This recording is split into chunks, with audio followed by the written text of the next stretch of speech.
près, donc c'est toujours une surprise. Alors, si je peux commencer par lire un petit extrait du texte du documentaire. Bien sûr, bien C'est sûr. la légende qui sait, la précarité du souvenir, choisit des moments à la mesure du temps, et le temps, quand il se décampe dans un monument, s'appelle l'histoire. Voilà, c'est extrait du texte commentaire du documentaire réalisé par Ben Ammar Barti en 1973. C'est une production de la télévision algérienne. C'est un chef-d'œuvre, comme Yazid Ait Mahiedine me dit et me le répète, parce que c'est lui qui m'a demandé de revenir sur ces créations de la télévision algérienne. Et le texte de Malek Haddad, donc c'est le texte de Malek Haddad, poète, romancier, poète, et philosophe. Et philosophe, mais surtout poète, homme de. C'est aussi du théâtre. On ne sait pas, on a du mal avec Malek Haddad à définir. Mais son commentaire est magnifique. Tout le commentaire qui raconte l'histoire de ce site qui est Cuicul, Jmila, donc à Stef, ou Steph, actuellement, est magnifique. Il a été lu par Leila Boutaleb. Leila Boutaleb, on la connaît, elle a travaillé, elle a prêté sa voix beaucoup à la télévision algérienne. Elle a fait du théâtre, un peu de cinéma. Et puis c'était une dame de radio. Et puis c'était surtout... Très belle voix de radiophonique. Exactement. Et si je ne me trompe pas, en 1962, elle avait animé l'émission Jukebox. J'ai du mal à le prononcer. Jukebox, et surtout celle qui est très connue et reconnue, c'est À cœur ouvert, où elle recevait énormément d'appels du public et surtout des étudiants. Tu l'as connue? Oui. Oui. Voilà, vous nous avez donné envie de découvrir cette œuvre aussi. On va regarder peut-être un petit extrait. On va voir un petit extrait. Le documentaire s'appelle Jmila et il est de 1900.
Ah oui, voilà une belle réponse à un auteur qui a consacré un texte, donc un auteur célèbre, qui est celui qui a choisi sa mère à la justice.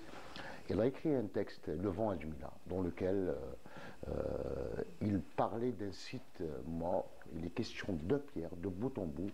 Donc c'est la représentation de la mort. C'est une civilisation en fait morte. Donc il y a la réponse de Malek Haddad. Et puis il y a eu un des derniers textes de Mohamed Dib où Mohamed Dib a dit chaque pierre de ce site nous parle, elle nous cesse de nous parler. J'entends sur ces pavés le son des talons, plutôt le son des sabots de l'âne d'Apulée, pour vous dire que voilà une civilisation qui ne remonte pas simplement à l'époque romaine, mais peut-être bien avant. Voilà. Donc c'est pas un site mort. Il y a d'ailleurs une célèbre mosaïque là-bas dans le musée de Cuicul qui s'appelle l'âne vainqueur, en référence justement à l'âne d'or justement d'Apulée, de Mador. Et donc c'est ma chronique. Et aujourd'hui on parle de Jmila, le documentaire de 14 minutes Et 4 secondes, Ben Ammar Barti est né en 1941 à Tlemcen. Il est décédé en 2015. Il a produit des chefs-d'œuvre comme Cheikh Bouhamama. Il a aussi produit Le Retour. Il a produit El Khalidoun en 1969. El Moukafeh en 1974, Le Retour c'était en 1975, l'épopée de Cheikh Bouhamama c'était en 1983, on l'a vu, on l'a adoré.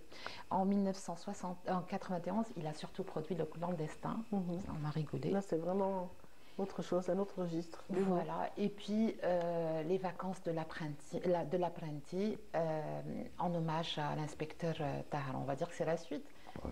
Voilà, donc c'est quelqu'un qui a marqué autant le cinéma, autant que la télévision.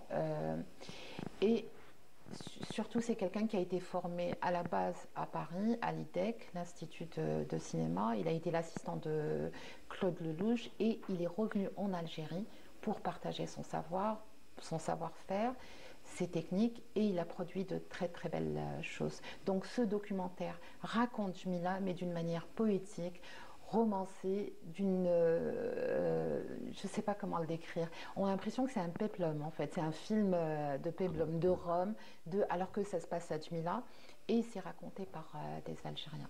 Donc voilà. C'est bien de revenir. Il est disponible sur YouTube, on peut le voir. Excellent. Comme on espère qu'il sera rediffusé, même s'il est en noir et blanc, à la télévision. Oui, j'espère que cette œuvre sera vue et revue et appréciée, Inch'Allah. Et puis voilà, ça parle d'une région magnifique. Le printemps à Jmila est unique. Et ce qui est bien, c'est que la population locale s'est appropriée cet endroit. Il n'a jamais été vide, contrairement à ce qui a été prétendu dans le fameux ouvrage dont vous parliez. Hassan, il n'a jamais été vide, cet endroit. Il reçoit du monde, en tout cas. La population, les riverains adorent leur site et ils le visitent tout le temps. Ouais. Et il est à visiter, c'est l'un des plus beaux sites d'Algérie. On peut le visiter, revisiter, on ne peut pas le découvrir en une seule fois. D'abord, il est très grand. C'est très grand, il y a le théâtre, et puis il y a le forum. Caracalla, il y a l'arc de triomphe. Il y a un arc de triomphe là-bas aussi. Oui. Caracalla d'ailleurs. La porte, non, elle est plutôt à Souaras, à Tébessa plutôt. Et donc il y a un très beau musée où on retrouve les vestiges. Les mosaïques. On retrouve certaines traces et on retrouve. Moi, ce qui m'a marqué, j'ai eu la chance de visiter j'ai découvert qu'à l'époque romaine, on pratiquait la chirurgie parce qu'il y a les bistouris qui remontent à l'époque romaine, donc c'est extraordinaire. C'est un site très très riche et peut-être qu'il n'a pas encore été complètement exploré parce que vers la plaine, les fouilles n'ont pas été qui se situent en contrebas du site actuel n'ont pas été faites. Les premiers édifices ont été construits au 1er siècle et puis la construction, la reconstruction s'est déroulée sur plusieurs siècles jusqu'au 4e, bien sûr à l'ère byzantine. Mais c'est vrai que ça reste un des plus beaux sites à visiter. Merci beaucoup Samira de nous le rappeler. Voilà, de rappeler aussi que c'est un site classé au patrimoine mondial de l'humanité. Voilà.